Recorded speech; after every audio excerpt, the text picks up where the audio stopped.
Here on the Defiant, we often talk about advanced level concepts in DeFi and in Web3, but we've never done a nuts to soup version of events, the real basic stuff to help you get yourself started in crypto, particularly in 2022 when everything has really changed from when we started way back in 2018.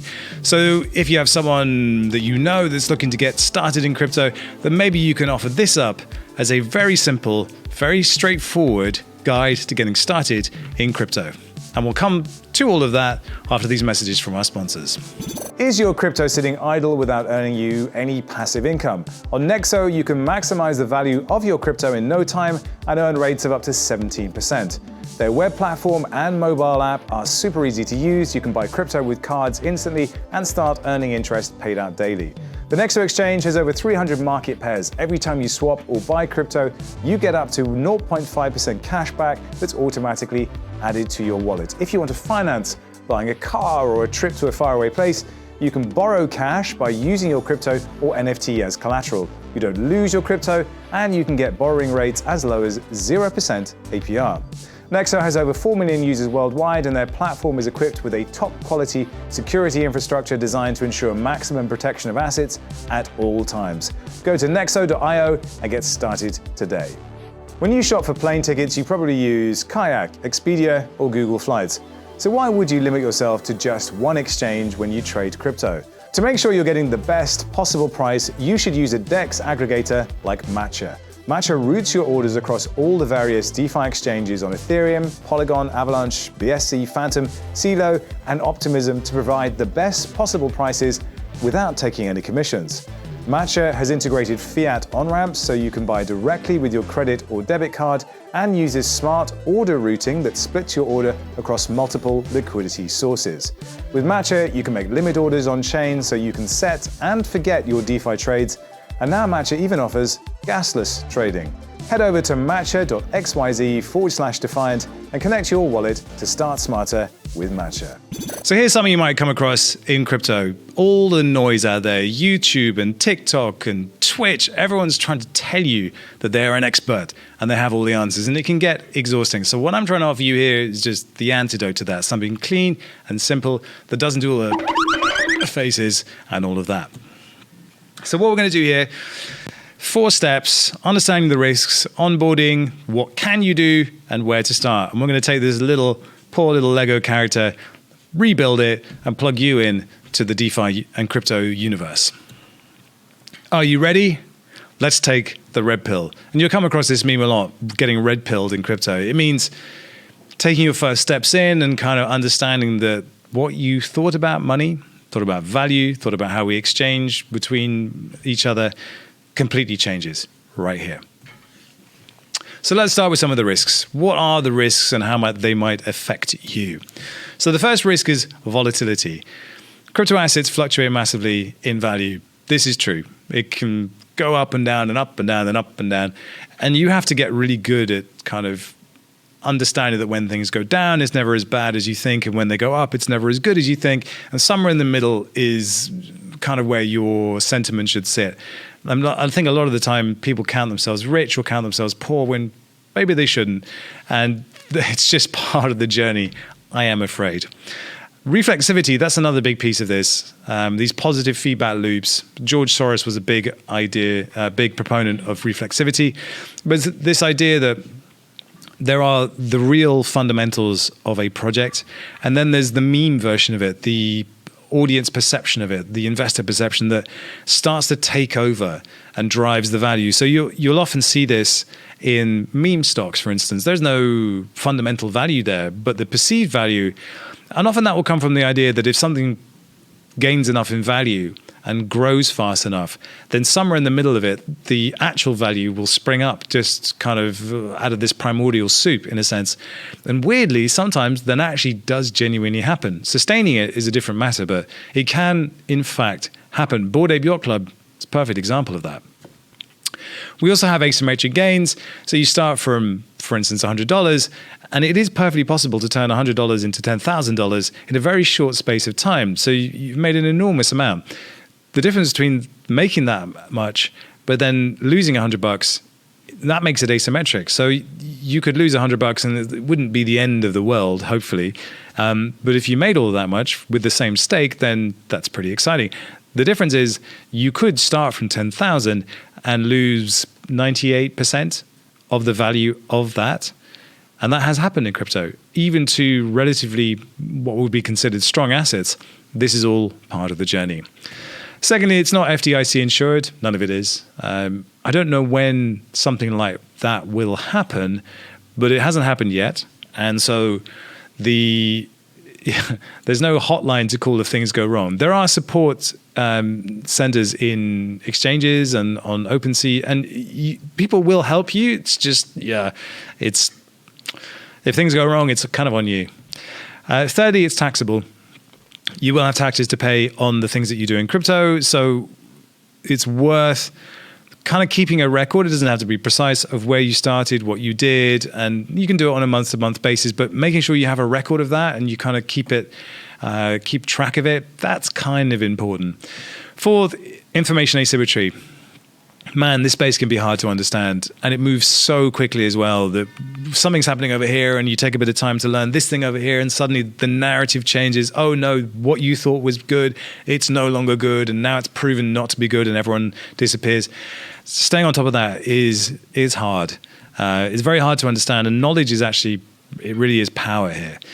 The people who know stuff or know people who know stuff, they're the ones that win. And building up your own network of spies and who you trust to deliver you good information takes time. There's also an economy of false experts out there, people who are trying to get you to buy something because they bought it themselves or they're in a favored position and they haven't disclosed that, and that leads to scammery. There's tons of scammers in crypto because they're naive investors, should we call them, be nice to them, who are looking for quick wins. And that really is where we end up with the fifth risk here, which is you. You are the biggest risk to yourself in crypto.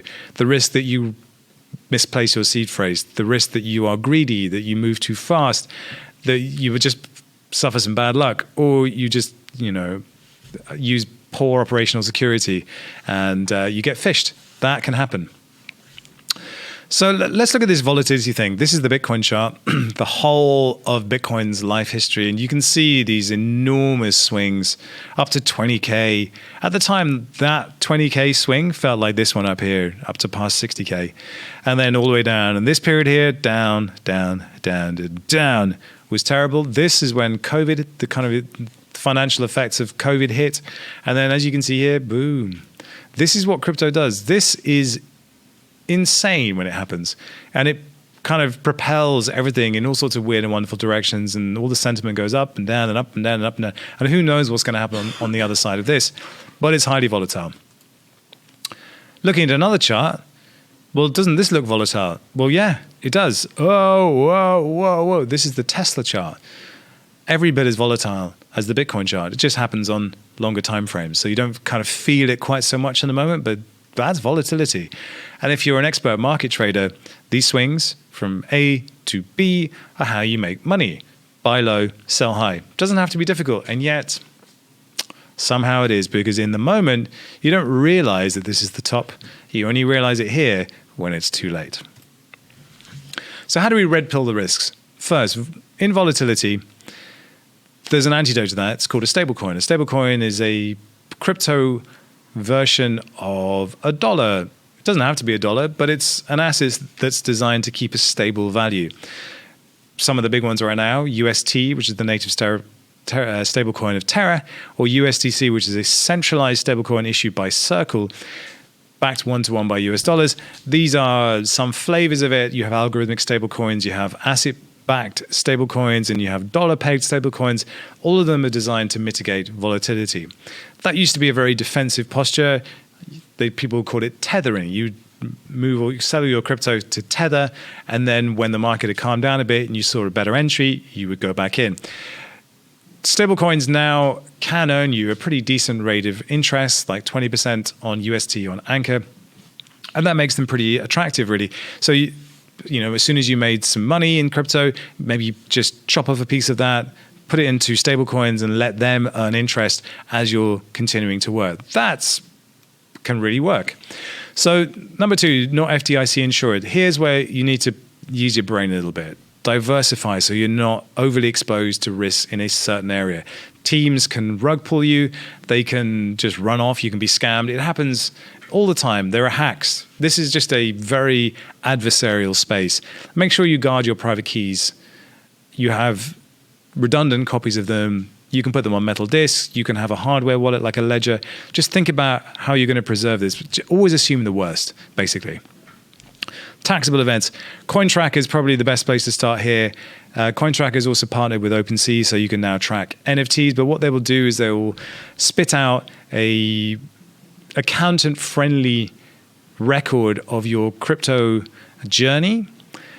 But things get a little bit complicated if you're using decentralized exchanges. But it's not perfect, but it's certainly a place to start to get the information you need to give to your accountant so they can get ahead of your taxes and get on top of your taxes. But really the best advice I can give you here is make sure you know well ahead of time what reporting requirements you're going to have, and make sure that you keep a track of those so that you don't get into a panic and suddenly have a massive tax bill, because you might have been crypto rich in January, but the tax bill's due in June when it's all gone to shit. So you might just find yourself not able to pay the crypto bill that's coming your way. Be mindful of that. Number 4, the information asymmetry. Don't trust, verify. This is a classic term in crypto. Make sure that you verify. You don't assume trust on anything. So some sources you might look to for what I would say is pretty trustworthy information. Bankless, the Defiant, CoinGecko, Delphi Digital, although they do tend to talk their own book a little bit. Real Vision and DeFi Llama for DeFi information. And finally, the 5th one, how do you manage yourself? Well, you learn self-discipline. You learn not to take the losses too deeply, and you learn not to get too excited about the gains, and really think about moving the bit that wants to make money and get rich to one side, and think about the philosophical implications. Think about what this technology can do just in terms of changing your perception of money. And it's also really important to learn to walk away. There's a classic example of poker players folding hands where they're 4 cards in and they're deeply committed, but something was wrong and they walk away. That is a skill that very few people have. Once they're committed, there's the sunk cost fallacy and they just keep doubling down. Don't do that. Finally, do your own research. As much as we can tell you, what we're telling you is backed up by years and years and years of exposure to this space, and I certainly do not know everything.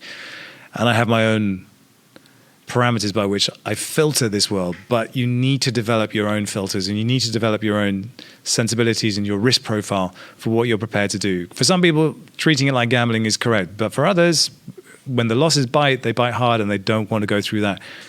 Do your own research. So let's get into onboarding. How do you get started?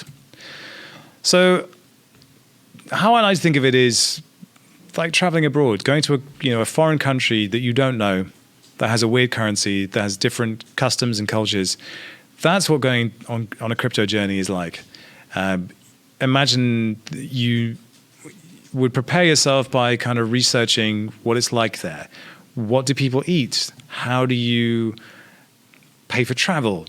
Like, local knowledge is really, really important. And for me, in local knowledge in this space, it will take you a lifetime to learn. But I try to think about some questions that you could ask yourself that I think will be enough to at least get you started. Will it give you all the answers? No, there's so much to learn in this space, but this is a good starting point. So I think if you can answer these questions, you're probably just about ready to tiptoe in and get started. What is a blockchain? Like, a blockchain is the fundamental piece of technology that makes Bitcoin Bitcoin. Not every crypto is built on a blockchain, but most of them are. You have direct acyclic graphs as well, but fundamentally, blockchains are what makes crypto crypto. Do you know what a blockchain is? What is decentralization? Why does decentralization matter? Why are Web2 tech companies so powerful? And why are we trying to build systems that don't replicate exactly what they did? And why, in some cases, are we failing? Decentralization is going to be the stick with which the SEC and other regulators beat us with on the grounds that the decentralization on display here is purely theater. Get to know it. What is a consensus mechanism? Do you know the difference between proof of work and proof of stake and all the different flavors of that? That's very, very important. What is an altcoin? How is it not Bitcoin? And why do we call them shitcoins sometimes? Base versus secondary tokens. Do you know the difference between ETH and, let's say, an ERC20 token like BAT, for instance, that is on the Ethereum network, but what's the difference between the two? All major layer ones, all layer ones, in fact, have their own base token, but they also have secondary tokens. Why is that important? And what is gas? And what are you going to pay that gas with? Next, what is an NFT? Do you know? Non-fungible token? What does that mean? What's a fungible token? These are important questions and will help guide you in your thinking. And finally, the most important question of all, what is the primary driver of token price? When you come into this space, I guarantee you're going to be fixated on price. You're going to be checking Delta or Blockfolio all the time, looking at prices, because that's what your mind is going to be revolving around. But what is the primary driver of token price? If you can answer that question for yourself, you have a much clearer picture of what it is you're actually doing. Travel money. You're going to need money to operate in this space. That's just the way it is. Primarily what you're going to be doing is exchanging your fiat money for crypto money. It's like going to a fun fair. You go and you buy tokens at the gate, and then you can use those tokens to enjoy the rides. That's basically what this is. You might also trade crypto for other crypto once you're inside the fun fair. So you might exchange Ether for those BAT tokens again. But that's really the kind of the liquidity drives everything in crypto. What is the passport? Well, a crypto wallet is like a passport. So a crypto wallet is not like a normal wallet. You don't put money into your crypto wallet, which is why the name is a bit misleading. But essentially, a blockchain has a bunch of addresses on it. Those addresses can control tokens. It's not like they're like a cup and you put the tokens inside it. No, the address controls the permissions to act on those tokens. So that's when we say, I have my tokens in my wallet. It feels like a wallet experience. You look in an app, for instance, and it will tell you these tokens are in your wallet. But really, what that's saying is this address is allowed to move those tokens. And that is it. So that's what a wallet is. But increasingly, these wallets are acting like passports. You will use them to access Discord channels. You will use them to access sales. In fact, the history of your wallet will give people a good idea of what kind of crypto citizen you are and where you've been and what you do. And it also can, in some cases, help identify you as a scammer. So the crypto wallet is very, very important. It creates a history, and it also will give you access to things, and increasingly more and more things as this space matures. Finally, security. So if you travel abroad, you probably think about, where do I keep my passport? Where do I keep my wallet? Where do I keep my tickets? Because all of those things are incredibly important for you to be able to get home. So security, very, very important. We talked about protecting your seed phrase at all costs. You'll also encounter this phrase, not your keys, not your coins. But what does that mean? So when you set up a wallet, you get a private key. That private key is the most important thing. You don't reveal it to anyone. You keep it safe. But if you aren't in control of that private key, like for instance, if you send tokens to a centralized exchange, then you are not technically in control of your keys. What you control is your account and what you can do with that account, but the keys to the wallet that contains your coins is not yours. Which is why, for instance, when Quadriga CX went down, all of the Bitcoin that were contained within that exchange went with the founder, gone. So the next thing we need to think about is buying crypto. So this is the traditional way. I've outlined 4 brands that you might encounter in this space. Crypto.com has been sponsoring everything under the sun, from the UFC to Formula One. MoonPay has been facilitating celebrities buying NFTs. So you would have seen at the beginning of a Post Malone video, there's a MoonPay app on his phone, really badly inserted, but MoonPay is trying to make it really, really easy for you to buy crypto and getting celebrities to endorse it. Binance is probably the biggest global exchange in the world for crypto assets. Coinbase is certainly one of the most recognizable, but all four of these will allow you to use fiat currency to buy crypto, what we call on-ramping. Here's the caveat though. These are all centralized exchanges, or at least require some form of KYC and AML. So you will have to set up an account. You'll also encounter that they have tiers of account levels, which means that you might have to verify more documents like your proof of address or some kind of national identity, or you might even have to send like a small amount of crypto to the exchange in order to unlock the next tier of membership for your account. So, for instance, you might be verified up to $1,000, but if you want to get verified up to $25,000, then you have to, do more KYC, AML. That is just the way it goes. These exchanges will allow you to move fiat currency into the exchange. They'll also allow you to move to swap crypto to fiat and then off-ramp that fiat back into your normal bank account. There will be fees charged at this point. On Coinbase, those fees they're significant. And so you might want to look for other ways to get out. For instance, there's an exchange called Bitstamp, which will be significantly cheaper. I believe at the moment, Binance is cheaper. Crypto.com is also cheaper. Coinbase is not cheaper, but for a lot of people, it's the brand that they trust. And it's the place that it's like this kind of, it's like the Facebook of crypto. It's probably the best way to describe it. What you'll also have on these exchanges is access to other services. So it's very, very important for the exchanges to keep you on the platform. It's a very Web 2 paradigm. So they will offer you staking services. They will offer you exchanges. They'll offer you swaps. They'll offer you all sorts of exciting financial products to keep you there. And that is their job. So here's the RedPill version of that.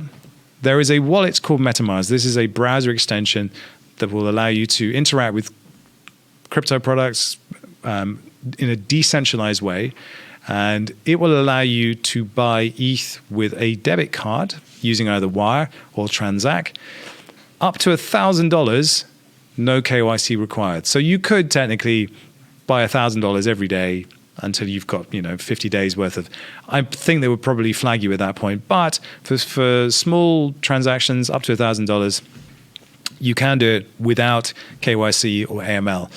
And I think diehards who love crypto, who love the permissionless, decentralized, libertarian version of this, don't want to give up any information to centralized providers because they simply do not trust them. It is the foundation of the Web3 philosophy that we simply cannot trust these organizations like governments or big tech companies with our data. So don't give it to them. And that is why we have this RedPill version of buying crypto. So you and your wallet. So MetaMask is going to be the wallet that you encounter the most frequently and earliest. It's simply because it was the first kind of browser-based wallet that you could use to interact with crypto. What traditionally you would have is a wallet that either sat as a piece of software on your desktop, or it could be even more obscure than that. We had these hardware wallets. MetaMask allowed you to go to a website, connect with MetaMask through a little browser widget, and then get going. And it made life really straightforward. So I've just outlined three here. You've got MetaMask. That's a software wallet, and that is what's known as a hot wallet. Then you have Ledger, which is a cold wallet. And the difference in the two is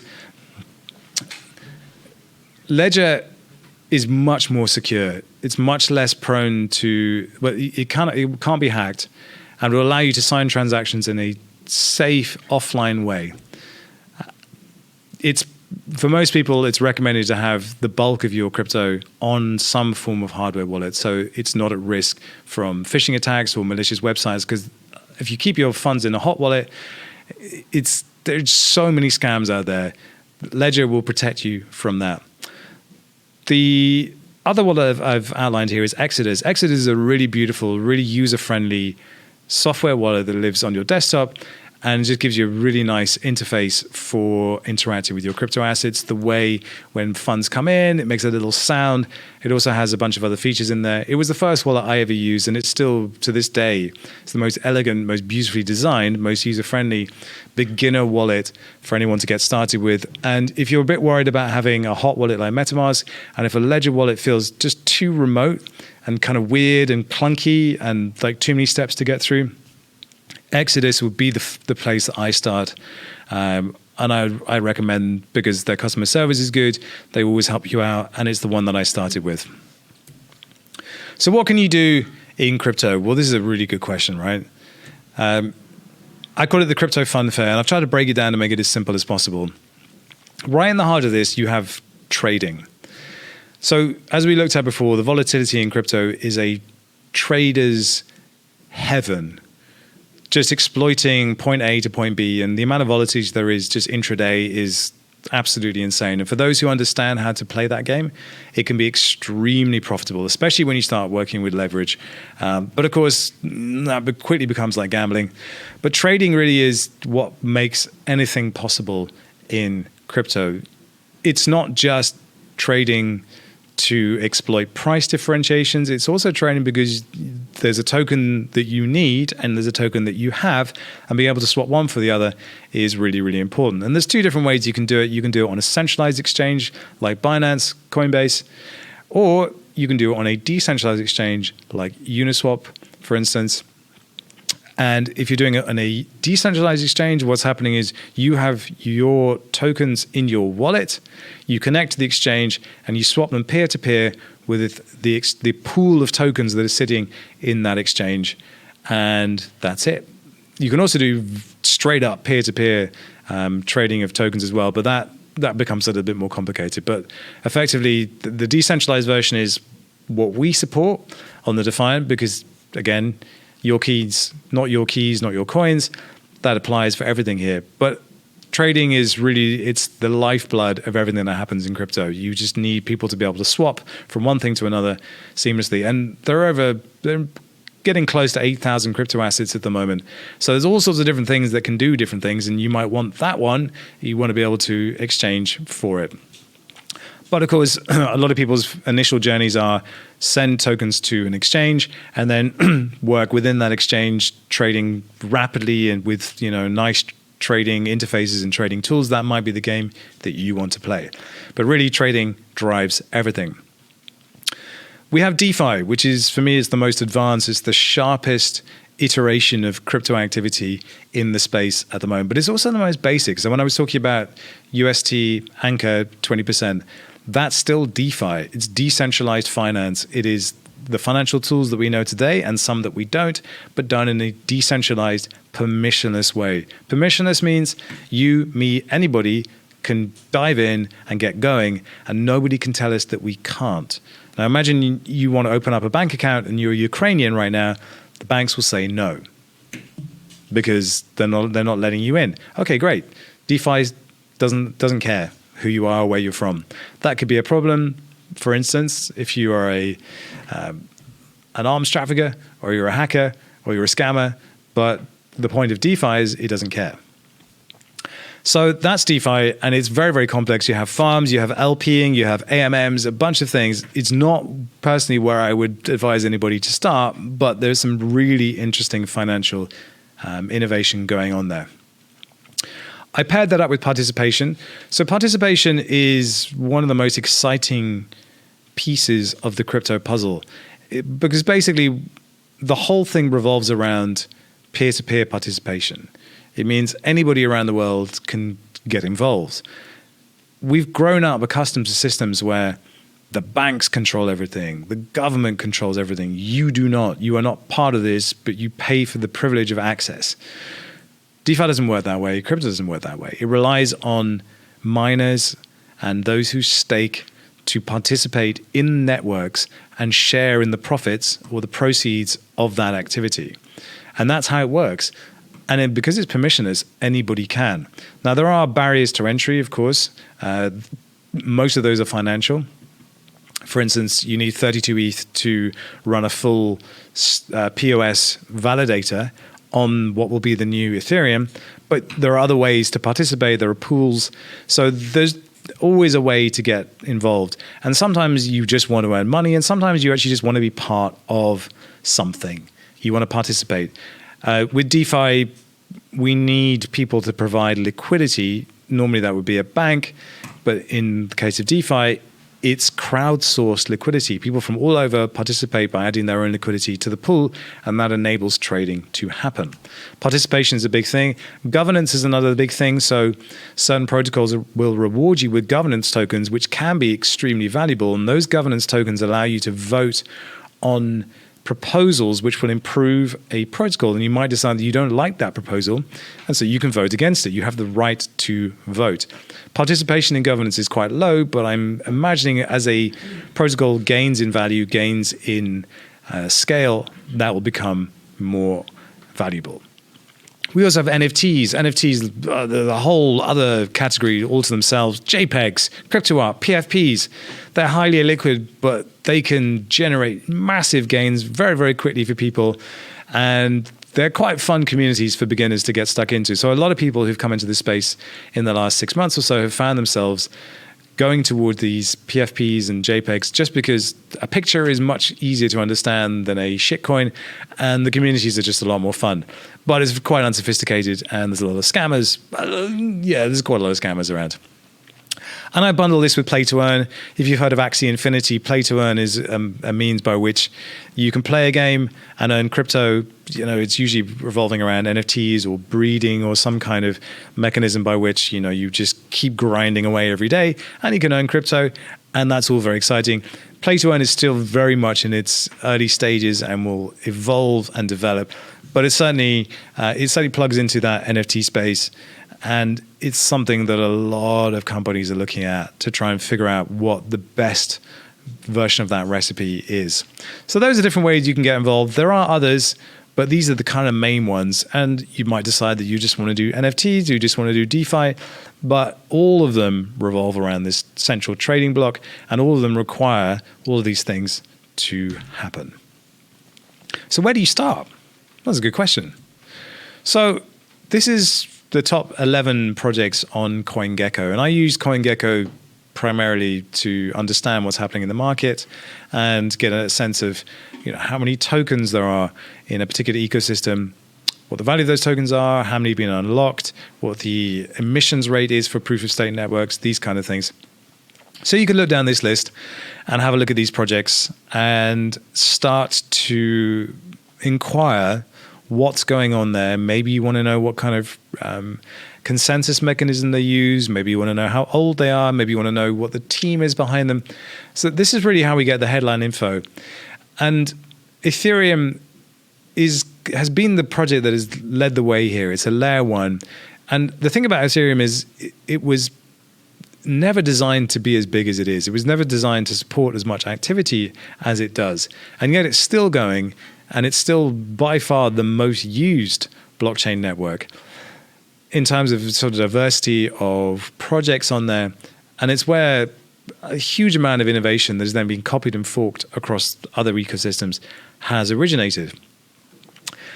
But it's really not that fast, and it's definitely not that cheap. So you have other projects which have set up rival layer ones, this is the base layers, in order to create a different version of the Ethereum experience that is fast and is scalable and is cheap. So that's where we see, for instance, Solana, Terra, Cardano, Avalanche, Polkadot. These are all alternative layer ones which are trying to do what Ethereum did, just faster and cheaper. Terra is somewhat of a standout there because really it's very much focused on DeFi. It's a DeFi-specific ecosystem. But it just tells you how successful it's been, that it's number 8, and it really is about DeFi. So go and have a look at these. It's a good place to start and get some exposure to them and try and understand what it is that they're all doing differently, and then set up a wallet on that particular chain. Sometimes you can use MetaMask, sometimes you can't. Polkadot, you can't use MetaMask, but Avalanche, you can. Cardano, you can't. Terra, you can. Solana, you can't. So Next thing to do is go and get some base tokens of that protocol. So for Solana, it's the Sol token. For Cardano, it's the ADA token. For Terra, it's the Luna token. Avalanche is the AvaX token. Polkadot is the DOT token. And with those tokens, you'll be able to go and play on these ecosystems. Remember, this base token, like ETH, for instance, it's how you will pay for transactions on these networks. Ethereum transaction fees are much more expensive than transactions, for instance, on Avalanche. But you will need the AvaX token to pay for your transactions. You'll always need some kind of fuel, gas to pay for anything that you want to do. So always make sure you have enough to pay for gas. It's like having a car. You always need to have gas in the car to drive. That's it. This is Avalanche. So here you can see on CoinGecko, you've got, for instance, you can see the website, their LinkedIn. You can see the contract of the token. So you can be sure that if someone's telling you that this is an AvaX token, you can just check that it actually is an AvaX token by checking against the contract here. And the contract really just it represents an address for the instance of that token on the blockchain, because everything is given an address on the blockchain, and you can always go and verify that yourself, because all of these networks are completely transparent. We can go and inspect what's going on activity-wise, and it's all open and auditable by the public. This is Ethereum. So this is just a snapshot. This is not even all of the DeFi that's been built on Ethereum. And the appeal of Ethereum is that it's perceived as being safer because it's been around longer. There are safer projects being built on there. It's also expensive. Most NFT activity is on Ethereum. So if that's the game you're playing, that's where you want to be. DeFi on Ethereum is the most mature of any DeFi in the space. And Ethereum is arguably the most decentralized. Maximalists would say Bitcoin is, but Ethereum is pretty damn decentralized these days. So that's the appeal of Ethereum. Tons to do there. But here's some of these outlier ones: Polkadot, Solana, Avalanche, Cardano, Terra, and Binance Chain as well. Riskier, cheaper, less decentralized, but more room for growth. However, capital does tend to fly from them faster when the shit hits the fan. But these are all ones that you could go and very usefully experiment on and go and have some fun on. But really, I would say the place to start is on Ethereum. Go and get some ETH tokens and go and have a look what you can do with them. Quite rapidly, I would suspect that you will see anything you want to do just crippled by the gas fees, which is why you want to go and play on these other layer ones. But for now, for starting, Ethereum is the place you want to start.